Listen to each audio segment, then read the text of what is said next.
लातेहार से है, जहां महुआ डार थाना क्षेत्र के ओरसा घाटी में भीषण सड़क हादसा हो गया है। छत्तीसगढ़ से आ रही एक यात्री बस अनियंत्रित होकर के दुर्घटनाग्रस्त हो गई। हादसे में 9 लोगों की देखिए मौत हो गई और लगभग 50 से ज्यादा लोग घायल हुए हैं। सभी घायलों की हालत काफी ज्यादा गंभीर बताई जा रही है। जानकारी के मुताबिक बस को रिजर्व कर लोग रिश्तेदार के यहां जा रहे थे और इसी दौरान घाटी में बस का नियंत्रण बिगड़ गया और बस घाटी में पलट गई, जिसमें 9 लोगों की तो मौके पर ही दर्दनाक मौत हो गई है। लेकिन सूचना मिलते ही मौके पर पुलिस पहुंची और घायलों को तुरंत अस्पताल में भर्ती कराया गया, जहां कई लोगों की हालत अभी भी गंभीर बनी हुई है। तो ये देखिए 3 अलग अलग तस्वीरें आपको इस वक्त दिखा रहे हैं। लातेहार में ये बड़ा सड़क हादसा हो चुका है, जहां महुआ डार थाना क्षेत्र के ओरसा घाटी में भीषण सड़क हादसा हुआ। जो जानकारी सामने आ रही है, बस अनियंत्रित होकर के दुर्घटनाग्रस्त हो गई और इस हादसे में 9 लोगों की मौत हो गई वहीं पे और 50 से ज्यादा लोग घायल हैं, जिसमें से कुछ यात्रियों की स्थिति अभी भी बहुत ज्यादा गंभीर बनी हुई है। जानकारी जो आ रही है कि बस को रिजर्व करके ये लोग रिश्तेदार के यहाँ जा रहे थे और इसी दौरान घाटी में बस का नियंत्रण बिगड़ा और बस घाटी में पलट गई। ये 2 अलग अलग तस्वीरें आपको टीवी स्क्रीन पर दिखा रहे हैं। किस तरीके से घटना के बाद अफरा तफरी का माहौल पैदा हो गया। तुरंत पुलिस को इस बात की जानकारी दी गई। पुलिस मौके पर पहुंची और घायलों को अस्पताल में भर्ती कराया गया।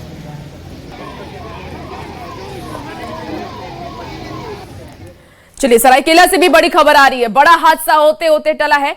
यात्री ट्रेन और मालगाड़ी आमने सामने हो गई और एक ही पटरी पर खड़ी है दोनों ट्रेन। तो दोनों ट्रेन के बीच महज 100 मीटर की दूरी है। आपको बता दें कि ऑटो ब्लॉक सिग्नल भी दे दिया गया है और ऑटो ब्लॉक सिग्नल से दोनों ट्रेनें रुकी हुई है। सिग्नल मिलते ही तुरंत ही गंतव्य पूरा करेंगी ट्रेनें और गलत अफवाह फैलाने वालों पर कड़ी चेतावनी की भी दी गई है। सरायकेला खरसावा रेलवे स्टेशन के पास ये पूरा मामला वहीं का बताया जा रहा है। ज्यादा जानकारी के लिए न्यूज़ 18 संवाददाता आशीष हमारे साथ जुड़ गए हैं। आशीष, ये बड़ा हादसा होते होते टल गया है क्योंकि यात्री ट्रेन और मालगाड़ी आमने सामने, फिलहाल क्या स्थिति है?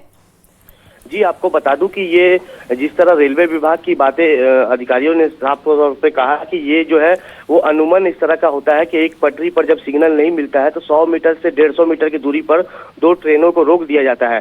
हालांकि इसी तरह की तस्वीर जो है वो सरायकेला के स्टेशन के पास देखने को मिली, जहाँ मुंबई से आ रही गीतांजलि एक्सप्रेस और मालगाड़ी जो है वो लगभग 100 मीटर से 150 मीटर की दूरी एक ही पटरी पर दोनों ट्रेन रुक गई, जिससे कहीं ना कहीं जो यात्री थे जो मुंबई से आ रहे थे उनमें अफरा तफरी का माहौल देखने को मिला। और वो क्या है, ट्रेन से उतरकर उन लोगों को द्वारा लगातार जो है वीडियो और फोटो शहर में वायरल कर दिया गया, जिससे कहीं ना कहीं जो एक बड़ा हादसा होते तो टल गया, जिस तरह की बातें सामने आने लगी। हालांकि आशीष, किसकी लापरवाही माना जाए? ये देखिए, ये रेलवे विभाग की ओर से तो कहा जाए कि ये लापरवाही नहीं है, ये जो ब्लॉक सिस्टम है, सिग्नल है, उसके चलते ये रोका जाता है। जब सिग्नल मिलता है तो दोनों ट्रेनों को बढ़ा दिया जाता है। मगर अभी अगर लापरवाही की बात की जाए तो लापरवाही भी हो सकता है, क्योंकि अगर दोनों ट्रेनें आमने सामने आ जाती तो कहीं ना कहीं बड़ा हादसा हो सकता था। मगर हालांकि रेलवे विभाग के अधिकारी ने कहा कि ये अनुमान इस तरह की मामले जो है वो होते हैं, जब सिग्नल नहीं मिलता है तो 2 ट्रेनों को एक ही पटरी पर 150 मीटर की दूरी पर रोका जाता है। जी ठीक है आशीष, आप नजर बना के रखिए और देखना होगा कि कब तक फिर से परिचालन को शुरू किया जाता है। बहुत शुक्रिया जानकारी के लिए। इसी बीच देखिए बोकारो से भी बड़ी खबर आ रही है। हाथियों का उत्पात अभी भी जारी है। कार सवार पर हाथी ने हमला कर दिया और कार से बाहर खींच करके बुरी तरीके से कुचल दिया है। घटना के बाद इलाके में दहशत का माहौल है और आपको बता दें कि घटना में कार भी बुरी तरीके से क्षतिग्रस्त हो गई है।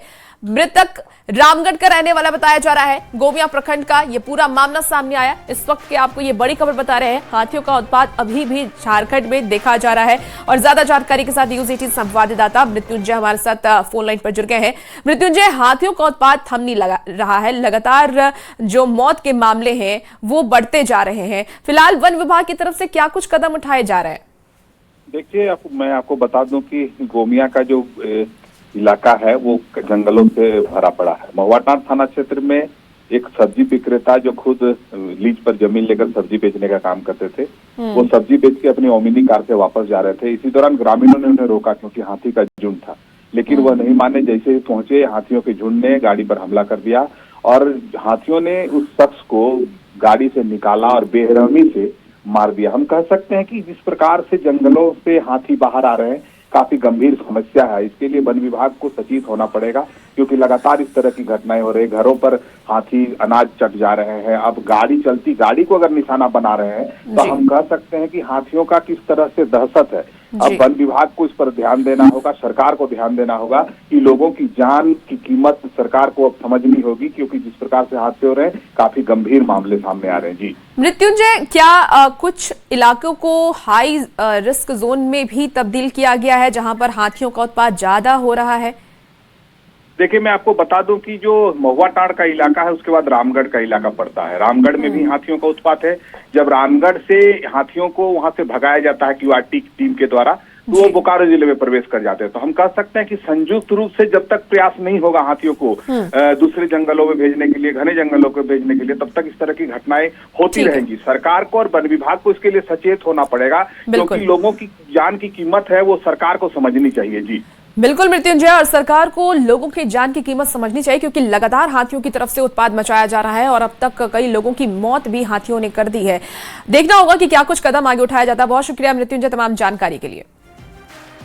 देखिए, रामगढ़ में हाथियों का उत्पात लगातार जारी है। देर रात कचूदाग में हाथियों ने जमकर उत्पात मचाया है। हाथियों के झुंड ने गांव के बाबूलाल बेदिया के घर में दरवाजे को तोड़ दिया और घर में रखे सारे सामान को भी बर्बाद कर दिया।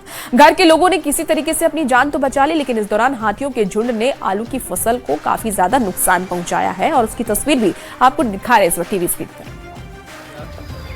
घर तोड़ करके हाथी के द्वारा धान खाया गया और कुछ आलू की फसलें भी बर्बाद हो गई है।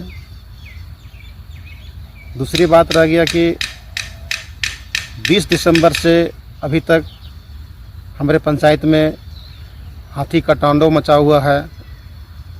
इस पर पूरे ग्रामीण हम लोग दहशत के माहौल पर जी रहे हैं।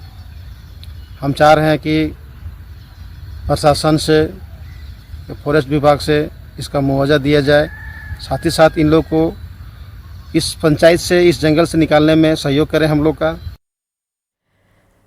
देखिए, इसी बीच जामताड़ा से भी बड़ी खबर आ रही है। पशु तस्करी का भांडाफोड़ हुआ है। वैन से 13 गाय और 2 बछड़े बरामद किए गए। छपरा से पश्चिम बंगाल लेकर जाया जा रहा था इन सभी को, और पुलिस ने 4 युवकों को देखिए इस मामले पर गिरफ्तार भी किया है। पुलिस पूरे नेटवर्क की तलाश में जुटी हुई है। तो महिजाम थाना क्षेत्र का ये पूरा मामला सामने आया है। पशु तस्करी का बड़ा भांडाफोड़ हुआ है और वैन से 13 गाय और 2 बछड़े बरामद किए गए।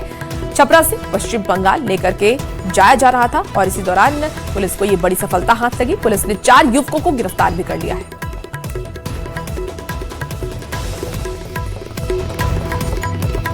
खबर बोकारो से है, जहां के बेरमो में गाड़ी मालिक और गैराज मालिक के बीच का विवाद अचानक मारपीट में बदल गया। देखते ही देखते मौके पर भीड़ जमा हो गई और हालात तनावपूर्ण हो गए। स्थिति को बिगड़ता देख स्थानीय पुलिस ने हस्तक्षेप भी किया और भीड़ को नियंत्रित करने के लिए लाठीचार्ज भी किया। इसके बाद हालात धीरे धीरे नियंत्रण में आए। घटना के बाद से इलाके में दहशत का माहौल है।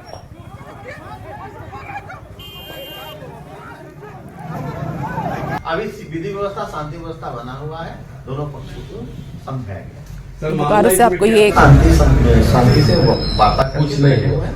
अभी विधि व्यवस्था, शांति व्यवस्था बना हुआ है, दोनों पक्षों को समझाया गया।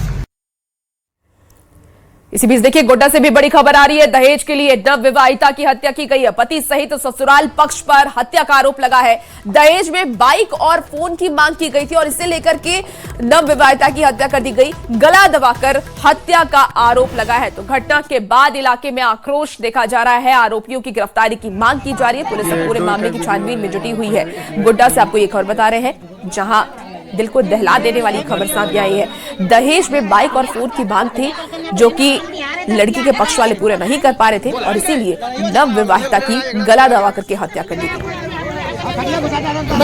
झगड़ा रोज कर मोबाइल मोबाइल ना दिले बसता, अरे मोटरसाइकिल ना दिला कल बाद हम देवो रोज मारा पिटा कला बाप रोज झगड़ा कर रोज मारे। कितना दिन पहले शादी हुआ था? अभी 4-5 महीने। बोकारो से इस बीच बड़ी खबर आ रही है, जहां के सिटी सेंटर में टैटू दुकान के मालिक सुरेश मंडल के ऊपर करीब 6 लोगों ने दुकान बंद करने के दौरान जानलेवा हमला कर दिया और इस हमले में सुरेश मंडल गंभीर रूप से घायल हो गए। घटना के बाद पुलिस ने स्थानीय लोगों की मदद से आरोपी को पकड़ लिया। जानकारी के मुताबिक टैटू बनवाने के बाद अचानक युवक ने साथियों के साथ आकर के दुकान पर हमला कर दिया। बोले कि भैया ये देखिए ये 400 का प्रिंट है, ये 400 कम से आपको चाहिए तो 200 आपको एक्स्ट्रा पे करना होगा, हम आपको स्टर्ट दे देंगे। तो उन्होंने बोला कि नहीं ये आपको पहले ही बताना चाहिए था। फिर उस बीच में वो लोग चले गए। फिर जब हम दुकान बढ़ाने लगे तो उधर से 3, 4, 5 आदमी आए, हमको पीछे से पकड़े गर्दन को और पटक के पूरा मारने लगे। 3-4 आदमी मिल गए। खबर अब राजधानी रांची से है, जहां अंश और अंशिका के अपहरण की गुत्थी सुलझाने के लिए पुलिस लगातार काम कर रही है, उसमें जुटी हुई है। पुलिस ने देश भर में फैले बच्चों के अपहरण के नेक्सस का भांडाफोड़ किया है। आपको बता दें कि गुलगुलिया गिरोह के 13 सदस्यों के पुलिस ने गिरफ्तार किया है, 13 सदस्यों को, और साथ ही अलग अलग जगहों से अपहरण किए गए 12 से ज्यादा बच्चों को बरामद भी किया है। ये पूरा नेक्सस न सिर्फ झारखंड बल्कि देश के कई अन्य राज्यों में फैला है, जिसके निशाने पर बच्चे रहते हैं। एसआईटी ने लगातार काम करते हुए हम लोगों ने कुल 13 एक्यूज्ड, जिनमें महिलाएं और पुरुष शामिल हैं, उन्हें बंगाल से, बिहार से और झारखंड के विभिन्न स्थानों से हम लोगों ने जो है सो गिरफ्तार किया है। और गिरफ्तार करने के बाद बहुत सारे हमें बच्चे प्राप्त हुए, जिन बच्चों का हमने वेरिफिकेशन करवाया। तो अभी तक हमें पता चला है कुल 12 बच्चे ऐसे हैं जिनका अपहरण अलग अलग जगह से किया गया है। और आज से दावोस में आयोजित होने वाली वर्ल्ड इकोनॉमिक फोरम 2026 की बैठक शुरू होगी। बैठक को लेकर के federation of Jharkhand chamber of commerce and industries के अध्यक्ष आदित्य मल्होत्रा और महासचिव रोहित अग्रवाल स्विट्जरलैंड के ज्यूरिक पहुंचे। आपको बता दें कि मुख्यमंत्री हेमंत सोरेन से मुलाकात की। मुख्यमंत्री ने प्रतिनिधिमंडल का स्वागत भी किया और इस मौके पर मुख्य सचिव अविनाश कुमार भी मौजूद रहे। चैम्बर अध्यक्ष आदित्य मल्होत्रा ने यह भी कहा है कि मुख्यमंत्री के नेतृत्व में राज्य निवेश, उद्योग और रोजगार के नए अवसरों की दिशा में मजबूती से आगे बढ़ रहा है और ये सहभागिता झारखंड के समग्र विकास को नई गति देगा। आपको बता दें कि चैम्बर महासचिव रोहित अग्रवाल ने यह भी कहा कि ये पहल राज्य को अंतरराष्ट्रीय निवेश के लिए आकर्षक गंतव्य के रूप में स्थापित करेगी।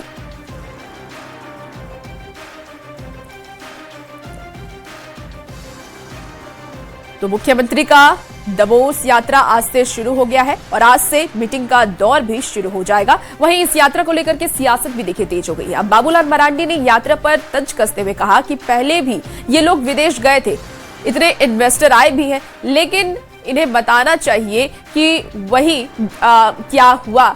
वहीं जेएमएम ने पलटवार करते हुए यह भी कहा कि बाबूलाल मरांडी के बातों को गंभीरता से नहीं लेना चाहिए। कांग्रेस ने भी कहा कि बाबूलाल के बयान पर उन्होंने पलटवार किया, कहा कि उनकी बातों को गंभीरता से नहीं लेना चाहिए। देख लीजिए, सर्वे कर लीजिए, पता कर लीजिए, या सरकार के लोगों से ही पूछ लीजिए कि भाई क्या लेकर आए हैं, क्या लगा यहाँ पर। तो इसलिए ठीक है, सब लोग घूम रहे हैं, मौज मस्ती कर रहे हैं, और क्या है। इनकी बातों को बहुत हल्के में लेना चाहिए। इस राज्य के लिए, इस राज्य की जनता के लिए हेमंत सोरेन जी की क्या सोच है, हेमंत सोरेन जी ने क्या कुछ किया, आगे क्या कुछ कर पाएंगे, ये तय करने की जिम्मेवारी झारखंड की जनता को है। और झारखंड की जनता ने दोबारा एक प्रचंड बहुमत से उन पर विश्वास जताया है। तो ये जो खुन्नस है बाबूलाल जी की, वो खुन्नस बाबूलाल जी रघुवर दास पे उतार रहे हैं, क्योंकि रघुवर दास भी विदेश गए थे। रघुवर दास भी इस राज्य में हाथी उड़ाया था। क्या फलाफल आया? 108 एमयू रघुवर दास जी ने किया था, एक भी एमयू धरातल पे नहीं आया। तो मुख्यमंत्री का नाम लेकर के बाबूलाल जी ने रघुवर दास जी पर तंज कसा है। देखिए, झारखंड में एक बार फिर से घुसपैठ गांव का मुद्दा उठने लगा है। झारखंड के पूर्व मुख्यमंत्री और बीजेपी के नेता चंपाई सोरेन ने कहा कि आदिवासियों की जनसंख्या लगातार घट रही है, हर गांव की जनता को जगाने की जरूरत है। चंपाई सोरेन के इस बयान का जेएमएम ने पलटवार किया और यह भी कहा कि चंपाई सोरेन को जेएमएम ने पहचान दी है। आज बीजेपी के गोद में बैठने के बाद उन्हें घुसपैठ दिख रही है। वहीं कांग्रेस ने कहा कि चंपाई सोरेन ने राज्य सरकार से नहीं कहा, बल्कि केंद्र सरकार से कहा है कि उनसे कोई उम्मीद नहीं है। यदि जाए संताल परगना ये जो डेमोग्राफी जो बदलने शुरू हुआ संथाल परगना से पूरा झारखंड क्षेत्र में प्रभावित कर दिया और वहाँ का आदिवासी का जनसंख्या घट रहा है, मूलवासी का भी जनसंख्या घट रहा है। तो हर गांव का जनता को ये भी हमने उस सारा मुद्दा को बताएंगे, जगा रहा है और आने वाला दिन आप लोग को जनता का बीच से ही आना शुरू हो जाएगी। ये सपना आया था क्या? अपने मुझे लगता है 35-40 सालों का जो राजनीतिक सफर रहा झारखंड मुक्ति मोर्चा के साथ, और जिस मुक्ति मोर्चा ने उन्हें पहचान दी, जिस सोरेन परिवार ने उन्हें पहचान दिया, आज जाकर बैठ गए हैं भाजपा की गोदी में तो उन्हें घुसपैठ दिखने लगा है। इन सब बातों से झारखंड की जनता को कोई लेना देना नहीं है। घुसपैठ मत चिल्लाइए चंपई बाबू। असम से आकर भी एक नेता घुसपैठ चिल्लाता था, 2-3 और आए थे गुजरात और मध्य प्रदेश से। जनता ने इस मुद्दे को नकार दिया। स्वाभाविक तौर पे केंद्र सरकार से कोई उम्मीद नहीं की जा सकती। चंपई सोरेन ने भी ये भी बातें भी ठीक कही है, क्योंकि घुसपैठियों को रोकने का काम अमित शाह जी का है, वो देश के गृह मंत्री हैं। जब उनसे कुछ नहीं हो पाएगा तो घुसपैठिए होंगे, लेकिन बिहार में कितने घुसपैठिए ये चंपई सोरेन जी को बताना चाहिए। चंपई सोरेन जी इसी राज्य में मंत्री भी थे, इसी राज्य में मुख्यमंत्री भी थे, तो बताएं चंपई सोरेन जी कि अपने मुख्यमंत्रित्व काल में वो कितने घुसपैठियों को चिन्हित करवाया। खबर अब जामताड़ा से है, जहां के डुमरिया गांव में स्वास्थ्य मंत्री डॉक्टर इरफान अंसारी ने पुल का शिलान्यास किया और इस दौरान उन्होंने बीजेपी पर निशाना भी साधा। उन्होंने कहा कि हिंदुस्तान किसी एक पार्टी का नहीं है, आजादी की लड़ाई में हमारी भूमिका रही है, हम सब एक हैं, हमें बांग्लादेशी कहा जाता है, युवाओं में जहर घोला जाता है, उनका मनोबल तोड़ा जाता है। नफरत फैलाना बंद कीजिए, सावधान हो जाइए, विकास की राजनीति सीखिए। कहना चाहता हूँ, हिंदू मुस्लिम के बीच जो भी दरार पैदा करेगा उसको मैं नहीं छोड़ूंगा। याद रखना, इस हिंदुस्तान में हमारे खानदान, इरफान सारे खानदान चले जाइए, अब नए जाके पता कर सकते हैं। हम शहीद परिवार का हम लोग खानदान है हमारा। अंग्रेजों ने कहा कि माफी मांगो, लेकिन हमारा खानदान माफी नहीं मांगा, गोलियों से भून डाला है। उस परिवार से इरफान अंसारी आता है, इसलिए खबरदार याद रखना, जात पात से हम लोग को मत तोड़ना। मैं विकास करने के लिए आया हूँ, सभी धर्मों का मैं विकास कर रहा हूँ। चलिए खबरों में आगे बढ़ेंगे। खबर देवघर से। देवघर एयरपोर्ट पहुंचे दिल्ली के सांसद मनोज तिवारी AR रहमान के बयान पर बोल रहे हैं। उन्होंने कहा कि ये मेरे समझ से परे है। उन्होंने भारत को अच्छे गीत और संगीत दिए हैं, इनका बड़ा नाम है, लोग इन्हें जानते हैं, इनके गाने को सुनने के लिए वो आते हैं और गाना सुनना चाहते हैं, लेकिन किस परिस्थिति में इन्होंने ये बयान दिया, ये मेरे समझ से परे है। रहमान साहब ने बहुत अच्छे म्यूजिक दिए हैं, लेकिन समय समय की बात होती है, कभी कोई चीज़ आपकी चलती है, कभी कोई चीज़ थोड़ी सी धीमी हो जाती है, लेकिन इसमें इस तरह का बयान देना मेरे समझ के बाहर है।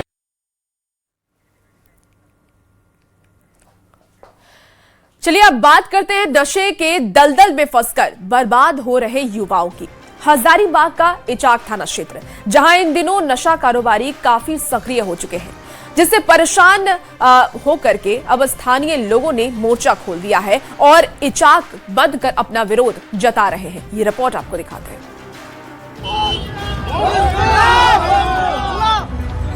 हेमंत सोरेन तो होश में आ, नशा मुक्ति बंद करो। लोग सड़कों पर हैं, दुकानें बंद हैं और आवाज उठ रही है, नशा बंद करो, समाज बचाओ। ये तस्वीरें हैं हजारीबाग के इचाक प्रखंड, जो कभी कृषि प्रधान प्रखंड माना जाता था, लेकिन इन दिनों यहाँ नशा का कारोबार बड़े स्तर तक देखने को मिल रहा है। खासकर इसकी चपेट में आने से युवा बर्बाद हो रहे हैं, कई लोगों का घर उजड़ रहा है। इसको लेकर स्थानीय लोगों ने संपूर्ण इचाक बंदी का आह्वान किया, जिसमें स्थानीय लोगों का समर्थन मिला। प्रशासन से यही मांग करते हैं, जितना भी नशाखोरी, ब्राउन शुगर इतना सारा बिक रहा है, उसमें कुछ तत्काल एकदम कार्रवाई कर रहे हैं। इससे हम लोग को भी मुक्ति मिले, बाजार में खुलेआम दिखता है। युवक लोग बहुत बर्बाद हो रहे हैं, नशा में सब बर्बाद हो रहे हैं, किसी का जान चला जा रहा है। इचाक प्रखंड के लगभग 100 गाँव में इस बंदी का असर देखने को मिला। बढ़ते नशा के कारोबार और नशा का सेवन की वजह से कई आपराधिक घटनाओं को अंजाम भी दिया जा रहा है। उन्हें जल्द से जल्द छानबीन कर उस पर कार्रवाई करे ताकि एक नशा मुक्त समाज बन सके। आज जिस तरह से चौक चौराहा पर नशा खुलेआम बेच रहे हैं, प्रशासन उस पर कार्रवाई करने में असक्षम दिख रही है, उसे जल्द से जल्द गिरफ्तार कर जेल भेजे। शासन से मांग करते हैं कि चाक में जितने प्रकार का नशा अवैध रूप से चल रहा है वो संपूर्ण रूप से बंद होना चाहिए। चाहे वो महुआ का शराब हो, चाहे वो ड्रग्स हो, चाहे वो जुआ हो, किसी प्रकार का ये जो मामला चल रहा है जिसमें युवा लोग का भविष्य बर्बाद हो रहा है, उसमें अपना ध्यान देते हुए प्रशासन उस पर कार्रवाई करे। देखने वाली बात होगी कि स्थानीय लोगों के इस संपूर्ण इचाक बंदी का असर, सकारात्मक पहल कब तक देखने को मिलती है और स्थानीय पुलिस प्रशासन इस पर लगाम लगाने के लिए क्या अहम भूमिका अदा करती है। ऐसे में देखने वाली बात होगी कि लगातार जो नशा का जो कारोबार है वो बढ़ता दिख रहा है। ऐसे आंदोलन से इस पर जो है कितना लगाम लगेगा, देखने वाली बात होगी। सुशांत सोनी, न्यूज 18, हजारीबाग। और चलिए, वक्त हो चला एक बेहद छोटे से ब्रेक का, जल्द हाजिर होते हैं।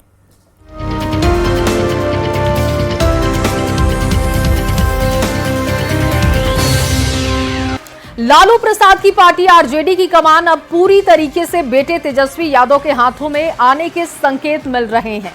चर्चा है कि नेता प्रतिपक्ष तेजस्वी यादव को पार्टी का कार्यकारी राष्ट्रीय अध्यक्ष बनाया जा सकता है, जिसके लिए कवायद भी तेज हो चुकी है। अगर 25 जनवरी को कार्य समिति की बैठक में तेजस्वी के नाम पर मुहर लगती है तो इसका ऐलान भी उसी दिन किया जा सकता है। दिखाते हैं आपको इसी पर खास रिपोर्ट।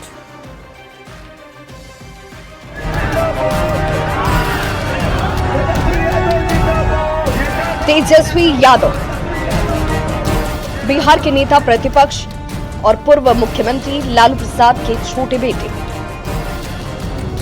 बिहार विधानसभा चुनाव में करारी हार के बाद एक बार फिर से तेजस्वी की चर्चा जोरों पर है, लेकिन इस बार सरकार बनाने के लिए नहीं, संगठन को नए सिरे से खड़ा करने को लेकर तेजस्वी सुर्खियों में। चर्चा है कि आरजेडी में पावर ट्रांसफर की कवायद शुरू कर दी गई है। तेजस्वी यादव के हाथ में राष्ट्रीय जनता दल की कमान सौंपने की बात कही जा रही है। पिता लालू प्रसाद की राजनीतिक विरासत संभालने को तैयार तेजस्वी आरजेडी के राष्ट्रीय कार्यकारी अध्यक्ष बन सकते हैं, जिसका आधिकारिक ऐलान 25 जनवरी को होने वाली कार्य समिति की बैठक में किया जा सकता है। माननीय लालू प्रसाद यादव जी का मार्गदर्शन लगातार मिलते आ रहा है और उन्होंने पार्टी की स्थापना की, पार्टी को सींचने का काम किया। उन्हीं के विचारधारा को तेजस्वी प्रसाद यादव आगे बढ़ा रहे हैं। बिहार की सियासत में सबसे ताकतवर परिवार की पार्टी यानी आरजेडी में जनरेशनल शिफ्ट की चर्चा को लेकर जमकर राजनीति हो रही है। पिता की पार्टी में तेजस्वी को नंबर 2 की हैसियत आधिकारिक रूप से देने को लेकर सत्तारूढ़ बीजेपी और जेडीयू हमलावर है। सत्ताधारी दल आरजेडी पर परिवारवाद का आरोप लगाकर निशाना साध रहे हैं। तेजस्वी यादव को कार्यकारी राष्ट्रीय अध्यक्ष बनाना लोकतंत्र नहीं, वंशवाद की खुली चुनौती है। आदरणीय लालू प्रसाद जी, जिनका राजनीति का केंद्र केवल परिवार रहा है, राबड़ी देवी जी को विधान परिषद में नेता बनाया, भाई तेजस्वी जी को पहले नेता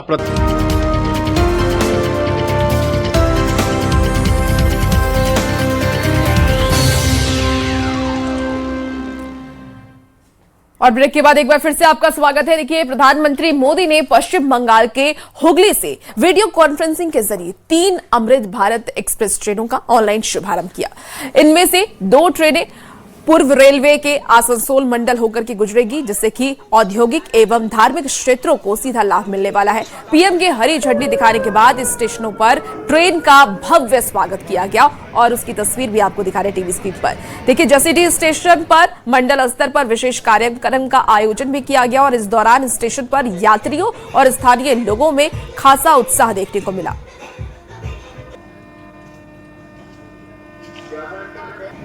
हम लोग भी सोचे, हम लोग का ऑलरेडी एसी में टिकट बना हुआ था, लेकिन हम लोग ने उस टिकट को छोड़ करके और अमृत भारत में हम लोग बैठे हैं और बैठ करके अच्छा लग रहा है। जो पहली दिन चल रहा है ट्रेन, तो इसीलिए हम लोग जो है ना इसमें बैठ रहे हैं।